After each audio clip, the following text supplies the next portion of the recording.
எல்லாருக்கும் வணக்கம். நீங்க கேட்டுட்டு இருக்கிறது பிலிவ் இன் டைம். இது ஒரு தமிழ் பாட்காஸ்ட் சேனல்.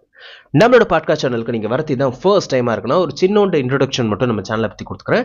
இது எது மாதிரியான சேனல் அப்படின்னு பாத்தீங்கன்னா, உங்களோட பர்சனல் லைஃபை டெவலப் பண்ணக்கூடிய குட்டி குட்டி தகவல்கள், நிறைய கருத்துக்கள், நிறைய கதைகள் நம்மளோட பாட்காஸ்ட் சேனல்ல இருந்து உங்களுக்கு கிடைச்சிக்கிட்டே இருக்கும். அந்த வகையில இன்னைக்கு நம்ம எதை பத்தி பேச போறோம் அப்படின்னு சொல்லிட்டு பாத்தீங்கன்னா, நம்மளோட பாட்காஸ்ட் சேனல்ல ஏகப்பட்ட விழிப்புணர்வு சம்பந்தப்பட்ட வீடியோஸ் போட்டிருக்கோம். இன்னொரு 100 வீடியோ போட சொன்னாலும் விழிப்புணர்வை பத்தி பேச முடியும். அப்படி என்னப்பா இருக்கு இந்த விழிப்புணர்வுல, திருப்பி திருப்பி அதை பத்தியே பேசிட்டு இருக்கே அப்படின்ற மாதிரி நீங்க கேட்டீங்கன்னா, எஸ், இன்னைக்கும் அதை பத்தி தான் பேச போறோம். விழிப்புணர்வு நிலை. வழக்கம் போல ஒரு கதை. ஒரு ஊர்ல பாத்தீங்கன்னா ஒரு பெரிய கோயில் இருக்கு. ஆக்சுவலி அந்த கோயில் வந்து பயங்கர பிரசித்தி பெற்ற கோயில். ஊர் ஜனம்லாம் அடிக்கடிக்கு ஒண்ணு கூடுற கோயில். அவ்வளவு பெரிய கோயில். அந்த கோயிலே பாத்தீங்கன்னா ஏகப்பட்ட சாமிகள் இருக்காங்க. ஏகப்பட்ட சாமிகளுக்கு ஏகப்பட்ட அது பேர் என்னது பூசாரிகள் வந்து இருக்கிறாங்க. ஒரு நாள் என்ன ஆகுது அப்படின்னு சொல்லிட்டு பாத்தீங்கன்னா, ஒரு ராத்திரி பயங்கர சத்தத்தோட அந்த கோயிலோட நடுவுல வந்து ஒரு தட்டு ஒண்ணு வந்து விழுது. அது ஆக்சுவலா பாத்தீங்கன்னா தங்கத்திலே செய்யப்பட்ட தட்டு. சம பெருசா பல்கா வேற இருக்கு. அந்த தட்டு மட்டும் விழல, அந்த தட்டு கூடவே பாத்தீங்கன்னா ஒரு லெட்டரும் வந்து விழுது. என்னோட உண்மையான பக்தனுக்கு மட்டும்தான் இது போய் சேரும் அப்படின்ற மாதிரி எழுதி அந்த தட்டோடவே அந்த லெட்டரும் வந்து விழுது. உள்ள இருக்கிறவங்களுக்கெல்லாம் இருப்பு கொள்ளல. எது உண்மையான பக்தனா? கண்டிப்பா நான் தான். நான் 6 வேளை குளிக்கிறேன், 7 வேளை பூஜை பண்றேன், டெஃபனட்டா எனக்கு தான் அது கிடைக்கும் அப்படின்ற மாதிரி அங்க இருக்கிற ஒவ்வொருத்தரும் அவங்களுக்குள்ளேயே அடிச்சுக்கிறாங்க. அப்புறம் ஒரு மனுஷன் வந்து டிசைட் பண்றாங்க. ஆக்சுவலி ஒருத்தருக்கு தான் அது வந்து போய் சேரணும். நம்மளே தெரியும், அவ தான் வந்து பெஸ்ட், அவர்கிட்டயே கொடுத்துருவோம் அப்படின்ற மாதிரி அவங்களுக்குள்ள டிசைட் பண்ணிட்டு ஒரு பர்சனை வந்து பிக் பண்றாங்க. அவர் என்ன பண்றாங்க, அப்பாடா ஊர் ஜனமே ஒத்துக்குச்சுப்பா, நம்ம தான் கடவுளை பயங்கரமா தொழறோம் போல இருக்கு அப்படின்ற மாதிரி ஆர்வத்துல அவர் என்ன பண்றாரு, அந்த தட்டை போய் எடுக்கலாம்னு சொல்லிட்டு லிஃப்ட் பண்றாரு. ஆனா அது தரைய விட்டு ஒரு இன்ச்சு கூட நகரல. சுத்தமாவே நகர மாட்டிருக்கு. அவரு என்னென்னவோ பண்ணி பாக்குறாரு. அந்த தட்டு தட்டு பாட்டுல கிடக்குதே தவிர ஒரு அசைவும் அதுல இல்ல. அவருக்கா ஐயையோ, அப்ப நாம அந்த பக்தன் இல்ல போல இருக்கு, வேற யாரோ இருக்காங்க அப்படின்ற மாதிரி பேசுவோம். இப்ப மறுபடியும் அடிச்சுக்கிறாங்க. நான் தான் அப்பவே சொன்னேன்ல, என் அளவுக்கெல்லாம் கடவுளை இன்னொருத்தவங்களால நேசிக்கவே முடியாது. கடவுள் சொன்ன அந்த உண்மையான பக்தன் நானாத்தான் இருப்பேன் அப்படின்ற மாதிரி அடுத்து அடுத்து அடுத்துன்னு சொல்லிட்டு ஒவ்வொருத்தரா போய் முயற்சி பண்றாங்க. நகரவே மாட்டேன் அப்படின்ற மாதிரி அந்த தட்டு அங்கேயே ஒட்டிட்டு இருக்கே தவிர ஒண்ணுமே ஆகல. அதுக்கப்புறம் என்ன ஆகுது அப்படின்னு சொல்லிட்டு பாத்தீங்கன்னா, பொதுமக்கள் கிட்ட இந்த ஆப்ஷன் விடப்படுது. உண்மையான பக்தரா இருந்தீங்கன்னா நீ யார் வேணாலும் உள்ள வந்து ட்ரை பண்ணலாம். நீங்க ட்ரை பண்ணி அதை எடுத்துட்டீங்கன்னா அது உங்களுக்கே சொந்தம் அப்படின்ற மாதிரி கோயில் நிர்வாகம் வந்து அறிவிச்சிருது. சோ அதுக்கப்புறம் என்ன பண்றாங்கன்னா, அந்த ஊர்ல இருக்கிற மொத்த மக்களும் ஒன் பை ஒன்னா போய் ட்ரை பண்றாங்க. ஒருத்தருக்கு கூட அந்த தட்டு வெளியே வரவே இல்லை. சோ இதே மாதிரியே முயற்சி பண்ணி என்ன ஆகுது அப்படின்னு சொல்லிட்டு பாத்தீங்கன்னா, அடுத்தடுத்த ஊருக்கும் இந்த தகவல் வந்து பரவுது. தகவல் பரவ ஆரம்பிச்சதுக்கு அப்புறம் என்னாச்சு அப்படின்னு சொல்லிட்டு பாத்தீங்கன்னா, எங்க இருக்கிறவனும் வந்து வந்து ட்ரை பண்ண ஆரம்பிச்சிடுறான். இப்படியே போயிட்டே இருக்கவும் ஒரு ஸ்டேஜ்ல என்ன ஆகுதுன்னா, அதை யாராலையும் எடுக்கவே முடியாதுங்க. அப்படி ஒரு பக்தனே கிடையாதுங்க. என்ன பண்றது, அதெல்லாம் கொஞ்சம் கூட நகர்த்த முடியாது, யாரோ கிளப்பி விட்ட வதந்தீங்க அப்படின்ற மாதிரி அப்படி இப்படி இப்படின்னு சொல்லிட்டு அரசல் புரசலா செய்தி வரவும் பல வருடங்கள் கழித்து அதை யாரும் முயற்சி பண்றதே இல்லை. அந்த தட்டுப்பாட்டுல அந்த கோயிலே தான் இருக்கு. அது ஒரு கண்காட்சி பொருள் மாதிரி தான். போவாங்க, இப்படி ஒரு தட்டு இருந்துச்சு, எல்லாரும் ட்ரை பண்ணாங்க, ஒன்றும் நடக்கல அப்படின்ற மாதிரி அடுத்ததுக்கு போயிடுவாங்க. அதை அதுக்கப்புறம் யாருமே ட்ரை பண்ண முயற்சியே பண்ணல. ஒரு நாள் என்ன ஆகுது அப்படின்னு சொல்லிட்டு பாத்தீங்கன்னா, அந்த ஊருக்கு ஒரு வெளியூரை சார்ந்த ஒரு நபர் வந்து வராங்க. அவர் ஒரு ஸ்ட்ரேஞ்சர். ஆக்சுவலி பாத்தீங்கன்னா, அவர் வர வழியில பாத்தீங்கன்னா ஏகப்பட்ட கஷ்டப்படுற நபர்களை வந்து அவர் பார்த்திருக்காரு. அவரோட மனசு ரொம்ப ரொம்ப வருத்தப்படுது. இவ்வளவு பேர் கஷ்டப்படுறாங்களா, இவ்வளவு விஷயத்துக்காக கஷ்டப்படுறாங்களா, என்கிட்ட இருக்கு காசு, பட் அதை வச்சு என்னால ஒருத்தரை காப்பாற்ற முடியும், 2 பேரை காப்பாற்ற முடியும், இத்தனை பேரை எப்படி என்னால காப்பாற்ற முடியும், இத்தனை பேரை காப்பாற்றணும்னா அத்தனை பேருக்கு கொடுக்குற அளவுக்கு வசதி எனக்கு இருக்கணும்ல, அது எனக்கு இந்த கடவுள் கொடுத்துருக்கலாம்ல அப்படின்ற மாதிரி அவருக்குள்ள ஒரு சின்ன ஆதங்கம் இருக்கு. சோ அவர் அந்த ஊருக்கு வரவும் இப்படி ஒரு விஷயத்த வந்து கேள்விப்படுறாரு. கேள்விப்பட்டோடனே அவருக்கு ஸ்ட்ரைக் ஆகிற விஷயம் என்னன்னா, நாம ஏன் போய் ட்ரை பண்ணி பார்க்க கூடாது, எல்லாரும் தான் ட்ரை பண்ணாங்க, யாருக்கும் தான் நடக்கல, நம்மளும் போவோம், தோத்து போவோம், இப்ப அதனால என்ன ஆக போகுது, கிடைச்சா அதிர்ஷ்டம், கிடைக்காட்டி ஒண்ணும் இல்லை அப்படின்ற மாதிரி நினைச்சிட்டு அவர் வந்து முயற்சி பண்றாரு.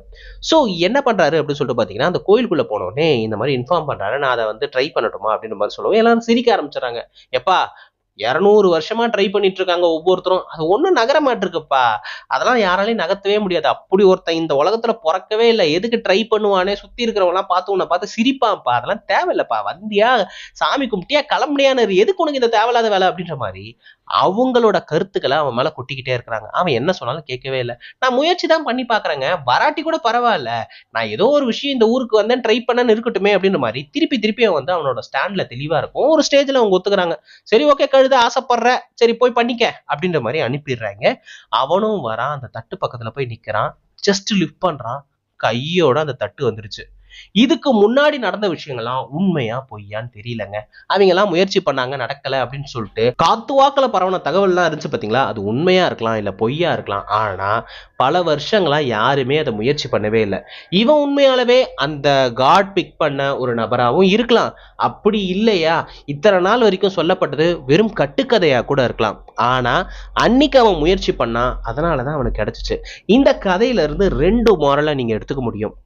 விஷயம் என்ன அப்படின்னு சொல்லிட்டு பாத்தீங்கன்னா, ஊரோலகம் 1000 சொல்லிக்கிட்டே இருக்கும், இது முடியாது, அது நடக்கவே நடக்காது, ஐயோ அதுல கைய வைக்காதடா, வழங்காம போயிடுவடா அப்படின்ற மாதிரி ஏகப்பட்ட மோசமான விமர்சனங்களை சொல்லிக்கிட்டே இருக்கும். அதெல்லாம் கேட்டுட்டு ஒரு விஷயத்த முயற்சியே பண்ணாம தோத்து போறதுக்கு பதிலா ஜஸ்ட் ட்ரை பண்ணீங்கன்னா மேபி நீங்க சக்சஸ் ஆகலாம். இது விஷயம்.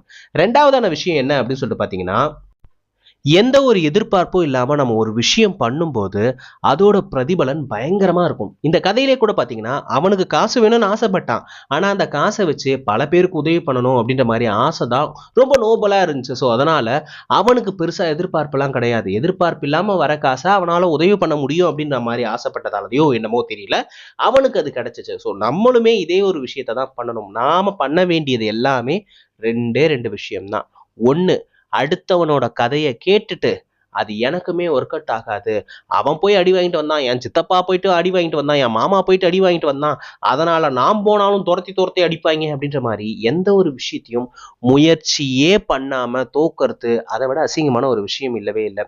நீங்க ஒரு விஷயம் பண்ணும்போது அந்த விஷயம் உங்களுக்கு பிடிச்சிருக்குன்ற காரணம் மட்டுமே போதும்.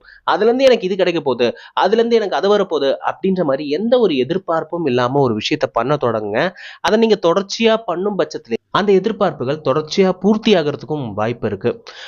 ரொம்ப வருஷத்துக்கு முன்னாடி நான் படிச்ச ஒரு வரிகள் எனக்கு ரொம்ப ரொம்ப பிடிக்கும். அது என்ன அப்படின்னு சொல்லிட்டு பாத்தீங்கன்னா, ஆளே இல்லை என்று நினைத்து எந்த ஒரு விஷயத்தையும் விட்டு விடாதே, ஆள் இல்லாவிட்டாலும் கடல் அலை ஒருபோதும் அடிக்க தயங்குவதே இல்லை அப்படின்ற மாதிரி இருந்துச்சு. ஆக்சுவலி அது உண்மை. நம்ம அந்த பீச்சில் நிற்கிறோம் நிற்கல அப்படின்றதுலாம் கடல் அலைக்கு தெரியவே தெரியாது. நம்ம அங்கே இல்லாமல் இருந்தாலும் கடல் அலை அடிச்சுக்கிட்டே தான் இருக்கும். நாமளும் அதே ஒரு விஷயத்தை தான் பண்ணணும். நமக்கு வந்து எப்படி அப்படின்னு சொல்லிட்டு பார்த்தீங்கன்னா, நான் ஒரு விஷயம் பண்ணுறேன், இன்னைக்கு பண்ணுறேன், நாளைக்கு பண்ணுறேன், தொடர்ச்சியாக பண்ணுறேன், ஆனால் எனக்கு அதுக்கான ஒரு விஷயம் வந்து நடக்கவே இல்லை அப்படின்றதுக்காக உடனே அதை கிவ் அப் பண்ணிடுறோம். சில நேரம் நம்ம கிவ் அப் பண்ண அடுத்த நாள் அதுக்கான சான்ஸ் நடத்திருக்கலாம், இல்லை அதுக்கு அடுத்த 1 மாதத்துல அந்த சான்ஸ் இருந்திருக்கலாம். ஏதோ ஒரு வகையில் ஒரு வாய்ப்புன்றது ஒளிஞ்சிட்டு தான் இருக்கும்.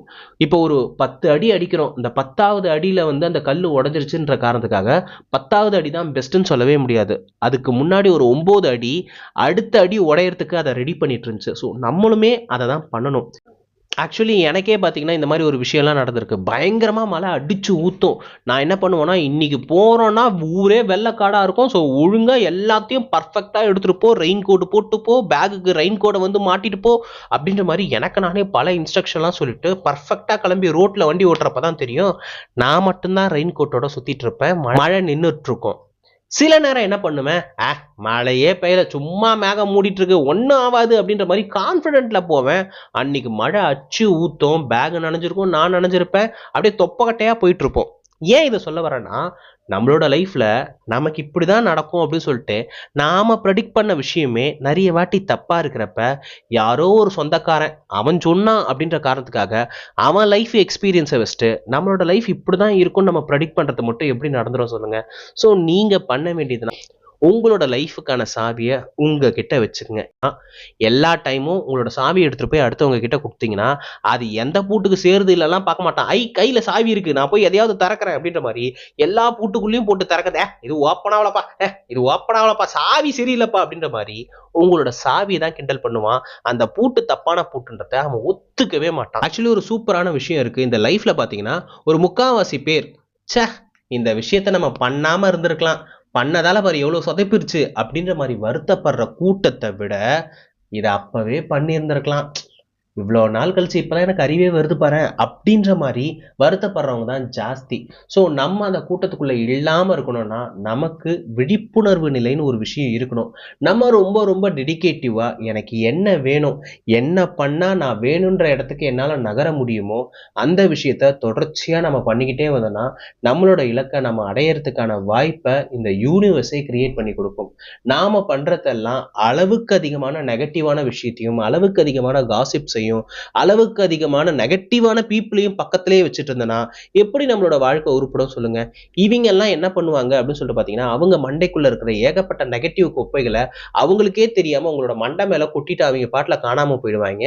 நம்மளோட வாழ்க்கை தான் மிசரபிளா மாறிடும். நம்ம பண்ண வேண்டியதெல்லாம் நம்மளோட வாழ்க்கைக்கான சாவியை நம்ம கிட்டேயே வச்சுட்டு அது பொருந்தக்கூடிய பூட்டுக்குள்ள மட்டும் நுழைப்போம். கண்டிப்பா உங்களோட லைஃபும் ஓப்பன் ஆகும். ஐ ஹோப் இன்னைக்கு நான் சொன்ன இந்த விஷயம் எல்லாருக்குமே பயனுள்ளதா இருக்கும் நான் நினைக்கிறேன் நம்புறேன். எல்லா மனசும் ஒரு சின்னோண்டு பாராட்டுக்கு தானே எங்க கிடக்கு. உங்களுக்கு இந்த பதிவை பத்தியோ இல்ல என்ன பத்தியோ ஏதாவது சொல்லணும்னு இருந்துச்சுன்னா அதை மறக்காம கமெண்ட் பாக்ஸ்ல வந்து சொல்லுங்க. உங்களோட ஒவ்வொரு கமெண்ட்டுமே நான் வாட்சிட்டு தான் இருக்கேன். என்னோட ரெகுலர் ஆடியன்ஸ் கிட்ட இருந்து நான் எதிர்பார்க்கலாம் அந்த கமெண்ட்டும் அந்த சப்ஸ்கிரைபும் மட்டும்தான். இந்த 2 விஷயத்தை நீங்க பண்ணிட்டீங்கனாலே நான் ஆல்மோஸ்ட் சாட்டிஸ்ஃபைடு. இது மட்டும் இல்லாம இந்த பாட்காஸ்ட் நல்லா இருக்குப்பா, இது நிறைய பேருக்கு போய் சேர்ந்தா சூப்பரா இருக்கும் அப்படின்ற மாதிரி உங்களுக்கு ஏதாவது தோணுச்சுன்னா நம்மளோட வீடியோ கீழேயே ஹைப்னு ஒரு பட்டன் இருக்கும். அதை பொத்தனாப்புல அமுக்கி விட்டீங்கன்னா அதை பல பேருக்கு கேட்டு பல பேரோட லைஃபையும் மாத்தும். நான் ஆல்ரெடி சொன்ன மாதிரி நாளைக்கு இன்னொரு கதையோடும் கருத்தோடும் டெஃபினட்டா நான் உங்களை வந்து மீட் பண்றேன். அதுவரை உங்களிடமிருந்து விடைபெறுவது நான் மட்டும்தான். நன்றி.